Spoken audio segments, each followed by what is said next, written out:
અંકલેશ્વરના કાપોદ્રા ગામ પાસે ભંગારિયા દ્વારા ઊંડો ખાડો ખોદી રાસાયણિક કચરો સળગાવતા રંગે હાથે પોલીસે ઝડપી પાડ્યા હતા. અંકલેશ્વર તાલુકા પોલીસની ટીમ ગત રોજ દઢાલ આઉટપોસ્ટ ઉપર હાજર હતી. તે દરમિયાન તેમના બીટ વિસ્તારમાં કાપોદ્રા ગામ ખાતે તાપી લોજ પાછળ આગ લાગી હોવાની ફરિયાદ મળી હતી. જે અંગે પોલીસ કાફલો સ્થળ ઉપર પહોંચતા પોલીસ પણ ચોંકી ઉઠી હતી. પોલીસની ટીમ અમન માર્કેટ ખાતે પહોંચી તો ત્યાં પ્લાસ્ટિક વેસ્ટના ગોડાઉનમાં પ્લાસ્ટિક વેસ્ટ સળગાવી રહ્યા હતા. 103 નંબરના સર્વે નંબર પૈકી એક ઉપર લાગેલા પ્લાસ્ટિક ભંગારના ગોડાઉનમાં ખૂણામાં 15 ફૂટ લંબાઈ, 15 ફૂટ પહોળાઈ, 10 ફૂટ ઊંડો ખાડો ખોદી તેમના contaminated plastic waste, wooden waste, paper waste જેવું વેસ્ટ સળગાવી રહ્યા હતા. બિનઅધિકૃત રીતે ભંગારના ગોડાઉન સંચાલક દ્વારા રાસાયણિક વેસ્ટનો નિકાલ કરવામાં આવી રહ્યો હતો.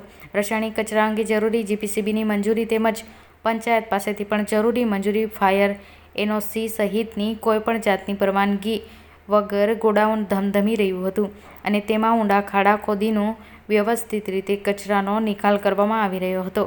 જે આધારે તાલુકા પોલીસના હેડ કોન્સ્ટેબલ અશોકભાઈ જાદવભાઈ દ્વારા ગોડાઉન સંચાલક શાબાદ અફઝલ ચૌધરી, અજગર અલી મઝહર અલી મનીહાર અને અઝહર અલી મઝહર અલી મનિયાર વિરુદ્ધ ગ્રામ panchayat, Gujarat pollution control board તેમજ ફાયર વિભાગ સહિત સંબંધિત વિભાગની મંજૂરી લીધા વગર પોતાના ગોડાઉનમાં તથા ગોડાઉનની બહાર ખુલ્લી જગ્યામાં વિપુલ જથ્થો સળગાવી ઉઠે તેવી જ્વલનશીલ પ્લાસ્ટિક ભંગારનો જથ્થો રાખવા બદલ તથા કોઈપણ મંજૂરી મળ્યા વગર લોકોને ત્રાસદાયક હાનિ, ભય, અડચણ પહોંચે તે રીતે રાખી સંપૂર્ણ બેદરકારીથી બાળવા લોકોની તંદુરસ્તીને નુકસાનકારક થાય તે રીતે આજુબાજુ જગ્યા તથા હવા પ્રદૂષિત કરી પર્યાવરણ હાનિ થાય તેવું કૃત્ય કરી ગુનો કર્યો હોવાનો ગુનો નોંધી તપાસ આરંભી હતી.